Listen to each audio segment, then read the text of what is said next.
शुक्रवार को प्रदेश के मुख्यमंत्री योगी आदित्यनाथ प्रबुद्धजन सम्मेलन को संबोधित करने मुरादाबाद पहुंचे। इस दौरान उन्होंने कहा कि यूपी देश का सबसे सुरक्षित प्रदेश है।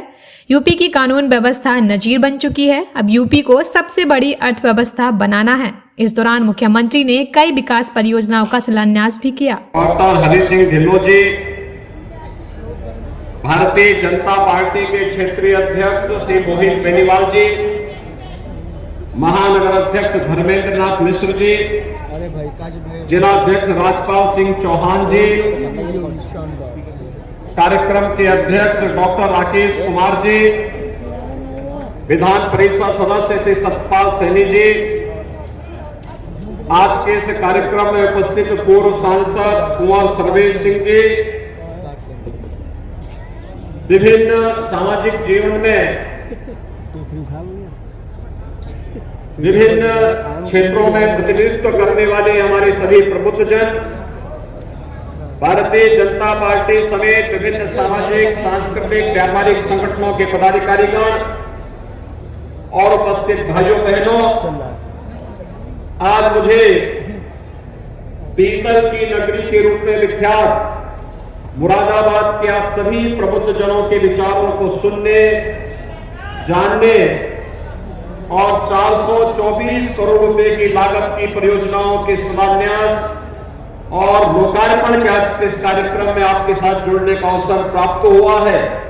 मैं इन सभी योजनाओं के लिए आप सबको हृदय से बधाई देता हूं, आप सबका अभिनंदन करता हूं। भाइयों बहनों, मुरादाबाद के हमारे हस्तशिल्पी और कारीगरों ने अपने हुनर के माध्यम से वैश्विक मंच पर अपनी एक प्रतिष्ठा बढ़ाई। इसके माध्यम से अपनी उस पहचान के माध्यम से न केवल प्रदेश बल्कि देश की भी एक पहचान बनी। आज उसी का परिणाम है कि घरेलू मार्केट हो या दुनिया के किसी भी बाजार में 25,000 करोड़ रुपए से अधिक का प्रोडक्ट केवल और केवल मुरादाबाद का होता है। और यह उपलब्धि वास्तव में एक बहुत सकारात्मक संदेश है कि मुरादाबाद के अंदर पोटेंशियल है। थोड़ा भी सरकार के द्वारा उन्हें प्रोत्साहित कर दिया जाए तो वे पूरी दुनिया के अंदर छाने की सामर्थ्य रखते हैं। और उस सामर्थ्य को यहाँ के कारीगर, यहाँ के हस्तशिल्पी आज इस रूप में उठाने का कार्य कर रहे हैं। मैं इसके लिए उन सब का हृदय से अभिनंदन करता हूं। भाइयों बहनों, हम जब नगरीय जीवन की बात करते हैं तो नगरीय जीवन में सामान्यतः लोग आते हैं, जमीन खरीदते हैं या प्लॉट खरीद करके या वहां पर बने हुए आवासीय सुविधाओं को लेकर के वहां रहना प्रारंभ करते हैं। स्वाभाविक रूप से हर एक की इच्छा होती है कि वह अपने परिवार के लिए, अपने बच्चों के लिए अच्छी शिक्षा की, स्वास्थ्य की, कनेक्टिविटी की, अच्छी सुविधा से युक्त नगरीय जीवन जिए और उसके अनुरूप अपने आप को आगे बढ़ाएं। लेकिन नगरीय क्षेत्रों में बढ़ते हुए भार को ध्यान में रख करके जो सुविधाएं विकसित होनी चाहिए थी उसका अभाव होने के कारण बहुत बार 5 वर्ष पहले तक ये देखने को मिलता था कि नगरीय जीवन अपने आप में एक चुनौती बन चुकी है, नारकीय हो चुकी है। उससे मुक्त करने के लिए आदरणीय प्रधानमंत्री जी ने 2014 में देश के अंदर स्मार्ट सिटी मिशन की घोषणा की थी। स्मार्ट सिटी मिशन के अंतर्गत उत्तर प्रदेश के 10 नगरों को स्मार्ट सिटी मिशन के अंदर और 60 शहरों को अमृत योजना के अंतर्गत चयन किया था, जिससे जनता की बुनियादी सुविधाओं को तेजी के साथ आगे बढ़ाया जा सके। लेकिन प्रारंभिक 2.5 वर्ष प्रदेश में तत्कालीन समाजवादी पार्टी की सरकार ने स्मार्ट सिटी मिशन के अंतर्गत मिलने वाली बुनियादी सुविधाओं पे कोई भी कार्य आगे बढ़ाने का कार्य नहीं किया। कोई सुविधा जनता को नहीं दी गई। लोक कल्याणकारी योजनाएं आम जनमानस तक पहुंचाने के लिए उन्होंने हमेशा उसमें बैरियर का काम किया। लेकिन विगत 5.5 वर्ष के दौरान नगरीय जीवन को भी स्मार्ट जीवन के रूप में बदलने और जनता के लिए ईज ऑफ लिविंग के लक्ष्य को प्रदान करने के लिए डबल इंजन की सरकार ने जो कार्य प्रारंभ किया है, आज उसके परिणाम देखने को मिल रहे हैं। अकेले मुरादाबाद नगर के अंदर आज नगरीय जीवन से जुड़े हुए 424 करोड़ रुपए की इन परियोजनाओं का लोकार्पण और शिलान्यास इसका एक उदाहरण है, जिसमें ICCC integrated command and control centre, जो न केवल ITNS को, इंटीग्रेटेड ट्रैफिक मैनेजमेंट सिस्टम को, बल्कि इसे सेफ सिटी के रूप में भी बदलने का कार्य कर रहा है। भाइयों बहनों, आज इसका भी लोकार्पण का कार्य हो रहा है। पूरा मुरादाबाद शहर और फिर इसी तर्ज पर अन्य नगर निकायों को भी हम लोग CCTV कैमरे से आच्छादित करके न केवल ट्रैफिक सिग्नल ऑटो मोड पर कार्य करता हुआ दिखाई देगा, बल्कि अगर सिटी के अंदर किसी सौदे ने किसी बेटी और बहन की सुरक्षा के साथ खिलवाड़ करने का प्रयास किया, किसी लुटेरे ने किसी व्यापारी के साथ छिनैती और लूट करने का प्रयास किया, किसी अपराधी ने किसी आपराधिक घटना को अंजाम देना प्रारंभ किया, तो CCTV कैमरा उसके सारे कारनामों को कैद करके रखेगी और इस चौराहे पे घटना घटित हुई थी, अगले चौराहे पर वह कहीं ढेर होता हुआ दिखाई देगा। यह ICCC एक सुरक्षा का, सेफ सिटी का एक मॉडल देने जा रहा है। भाइयों बहनों, ये कार्य पहले भी हो सकते थे, लेकिन पहले नहीं हुए। अकेले मुरादाबाद शहर में और मुरादाबाद ग्रामीण क्षेत्र में लगभग 37,000 से अधिक गरीबों को प्रधानमंत्री आवास योजना और मुख्यमंत्री आवास योजना का लाभ उपलब्ध हो रहा है। इन गरीबों को पहले भी आवास मिल सकते थे। भाइयों बहनों, प्रदेश के अंदर अब तक हम 45 लाख गरीबों को एक आवास उपलब्ध करवा चुके हैं। 2,61 लाख गरीबों को ग्रामीण क्षेत्र में और लगभग 10 लाख गरीबों को शहरी क्षेत्र में शौचालय की सुविधा का लाभ उपलब्ध प्रदान कर चुके हैं। स्ट्रीट वेंडर, पटरी व्यवसायी, ठेला खोमचा रेडी लगाने वाले व्यक्ति को हमेशा जो शिकायत मिलती थी कि यह व्यक्ति कहीं पर पुलिस, कहीं पर नगर निकाय के लोग उसका शोषण करते थे, लेकिन उसके लिए भी कोई स्कीम आ जाए, वह साहूकारों के चक्कर में पड़ करके अपने पूरे जीवन भर केवल कर्ज तले दबा रहता था। लेकिन भाइयों बहनों, पहली बार PM स्वनिधि योजना के अंतर्गत उस गरीब व्यापारी को भी योजना के साथ जोड़ करके और उसको कैसे उसके जीवन में परिवर्तन लाने का प्रयास हो रहा है। उत्तर प्रदेश में 9 लाख पटरी व्यवसायियों को ब्याज फ्री लोन की सुविधा उपलब्ध करवा करके आज PM स्वनिधि योजना में उत्तर प्रदेश अग्रणी भूमिका के साथ कार्य कर रहा है।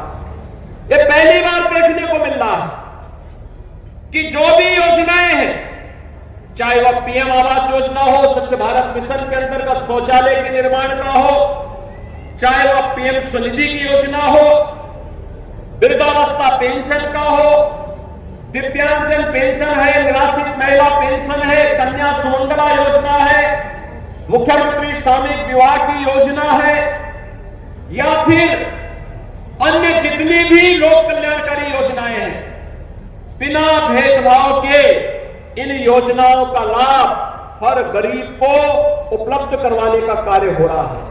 कोई भेदभाव किसी के साथ नहीं, न जाति के नाम पर, न क्षेत्र के नाम पर, न मत और मजहब के नाम पर। हर एक व्यक्ति को पात्रता की श्रेणी है तो उसको इसका लाभ मिलना चाहिए। और सरकार और प्रशासन आकर के, जनप्रतिनिधि जाकर के कैंप लगा करके उन योजनाओं से इन्हें जोड़ने का कार्य किया जा रहा है। आज ये मुरादाबाद, जहां का हस्तशिल्पी और कारीगर सैकड़ों वर्षों से अपनी हुनर का लाभ इस जनपद को एक पहचान दिलाने के लिए करते थे, प्रदेश को एक पहचान दिलाने के लिए करते थे, पिछली सरकारों के भ्रष्ट कारनामों के कारण एक समय तो पीतल उद्योग यहां का बंदी के कगार पर पहुंच गया था, क्योंकि उनके पास जो कोयले से चलने वाली भट्टी थी, पॉल्यूशन कंट्रोल बोर्ड लगातार वहां छापेमारी करता था। आज तो हम लोगों ने वहां पर सीएनजी और पीएनजी की सुविधा उपलब्ध करवाने के और उन्हें कनेक्शन देने की कार्रवाई कर दी है, और बहुत शीघ्र कोई भी भट्टी कोयला से नहीं बल्कि पीएनजी से ही संचालित होगी। इस प्रकार की व्यवस्था देकर के, पॉल्यूशन फ्री माहौल में देकर के उन्हें एक अच्छा वातावरण भी दिया जा रहा है। हर जनपद में एक्सपोर्ट प्रमोशन की कार्रवाई हो रही है। आज उसी का परिणाम है कि लगभग 13 से 14 हजार करोड़ रुपए का प्रोडक्ट पीतल का अकेले मुरादाबाद से एक्सपोर्ट हो रहा है।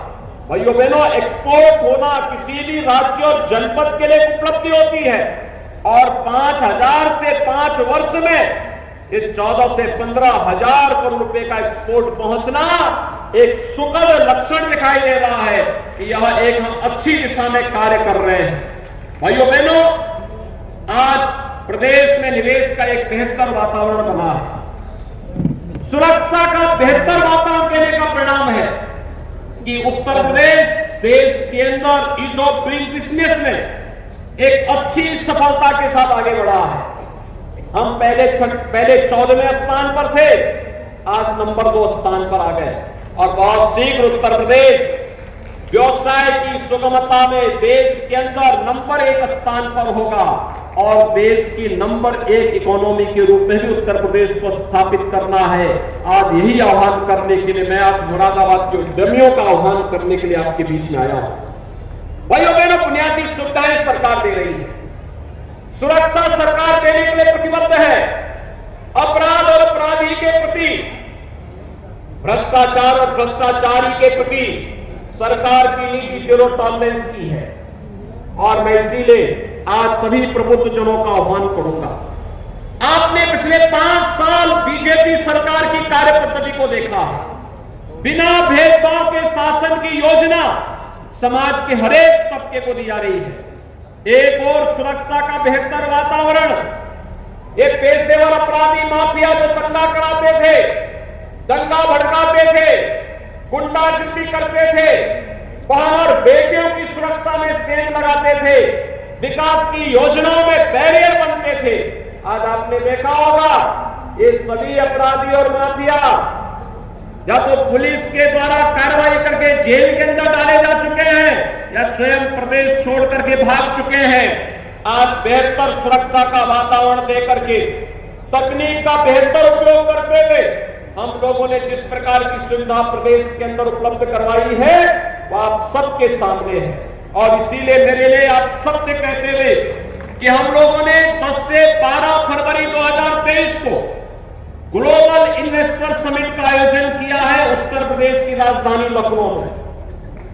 दुनिया भर के लगभग 10,000 से अधिक उद्यमी और निवेशक लखनऊ में आएंगे, और उस अवसर पर मेरे लिए अत्यंत महत्वपूर्ण होगा जब उत्तर प्रदेश का उद्यमी और उत्तर प्रदेश का निवेशक उत्तर प्रदेश में निवेश करके न केवल अपने व्यवसाय को कई गुना बढ़ाएगा, बल्कि उत्तर प्रदेश के माध्यम से एक संदेश भी देगा कि देश के अंदर प्रधानमंत्री जी ने देश की अर्थव्यवस्था को $5 ट्रिलियन की इकोनॉमी बनाने का जो संकल्प लिया है, उत्तर प्रदेश को देश का ग्रोथ इंजन बनना है, तो उत्तर प्रदेश की अर्थव्यवस्था को भी $1 ट्रिलियन की इकोनॉमी के रूप में बदलने के लिए अधिक से अधिक निवेश और रोजगार की संभावनाओं को आगे बढ़ाने में हम सब योगदान देंगे। भाइयों बहनों, आपके द्वारा किया जाने वाला निवेश यह स्कूल के निर्माण के लिए हो सकता है, टेक्निकल इंस्टीट्यूशंस के निर्माण के लिए हो सकता है, हॉस्पिटल और मेडिकल कॉलेज के निर्माण के लिए हो सकता है, उद्योग के लिए हो सकता है। हर एक क्षेत्र में 25 सेक्टोरियल पॉलिसीज हम लोगों ने तैयार की है, और इन 25 क्षेत्रों में जहां कहीं भी आप निवेश करेंगे, जैसे निवेश करने के लिए एक सिंगल विंडो पोर्टल हम लोगों ने दिया है निवेश मित्र पोर्टल के रूप में, ऐसे ही निवेश के बाद सरकार से मिलने वाली इंसेंटिव का लाभ भी आप आपको ऑनलाइन ही आपके खाते में पैसा सीधे पहुंच जाएगा। आपको उसके लिए किसी कार्यालय का चक्कर नहीं लगाना पड़ेगा। इसकी व्यवस्था भी अब सरकार ने कर दी है। और इसीलिए आज मैं आपके पास आपसे आह्वान करने के लिए आया हूं कि भाइयों बहनों, उत्तर प्रदेश देश का सबसे सुरक्षित प्रदेश बनने का सौभाग्य प्राप्त कर चुका है। उत्तर प्रदेश की कानून व्यवस्था देश के अंदर एक नजीर बनी हुई है। उत्तर प्रदेश को निवेश के सबसे बड़े गंतव्य के रूप में और उत्तर प्रदेश को आने वाले समय में देश की सबसे बड़ी अर्थव्यवस्था के रूप में भी स्थापित करना है। और इसके लिए प्रबुद्ध जनों को इस प्रकार का माहौल बनाना, एक और जहां इस कार्य को आगे बढ़ाना है और प्रदेश में अधिक से अधिक निवेश को आमंत्रित करना है, वहीं दूसरी ओर मैं आपका आह्वान यह भी करूंगा कि आपने डबल इंजन की ताकत और उसकी सामर्थ्य को देखा होगा। केंद्र और राज्य सरकार जब मिलकर के कार्य करती है तो जनता जनार्दन को जन शासन की सुविधा का लाभ प्राप्त होता है। इस सदी की सबसे बड़ी महामारी कोरोना के दौरान भी आपने देखा होगा, जब सरकार आपके साथ खड़ी थी, केंद्र और राज्य सरकार मिलकर के कार्य कर रही थी, परिणाम सबके सामने थे। लेकिन भाइयों बहनों, शासन की योजनाएं स्थानीय निकाय संस्थाओं तक पहुंचे और उसके बाद वहां कोई बैरियर लग जाए, बहुत कठिन होता है। जब स्थानीय निकाय में भी उसी विचारधारा के लोग आए तो उसका लाभ फिर कई गुना मिलता हुआ दिखाई देता है। और इसके लिए प्रबुद्ध जनों की बहुत बड़ी भूमिका होगी। आप सबसे मेरी अपील है कि डबल के साथ साथ ट्रिपल इंजन को भी इसके साथ जोड़ना, जो निवेश के लिए और स्थानीय स्तर की समस्या का समाधान करने में एक सकारात्मक भूमिका का निर्वहन कर सके।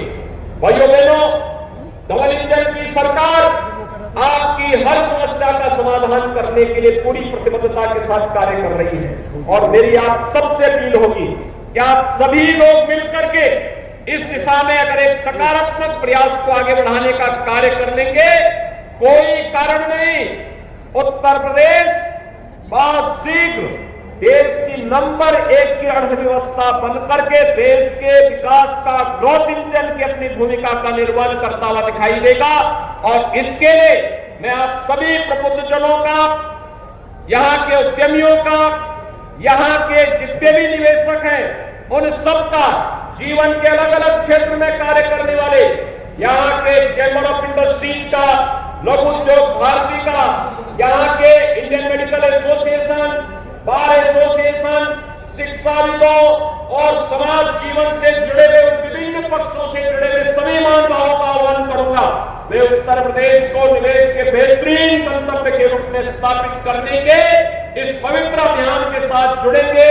इस विश्वास के साथ 424 करोड़ रुपए की इन परियोजनाओं के लिए अपने मंचस्थ सभी जनप्रतिनिधियों को हृदय से बधाई देता हूं। मुरादाबाद वासियों को हृदय से अपनी शुभकामनाएं देता हूं और विश्वास व्यक्त करता हूं, हम सब मिलकर के मुरादाबाद को एक सुंदर और स्मार्ट सिटी के रूप में विकसित करने में अपना योगदान देंगे।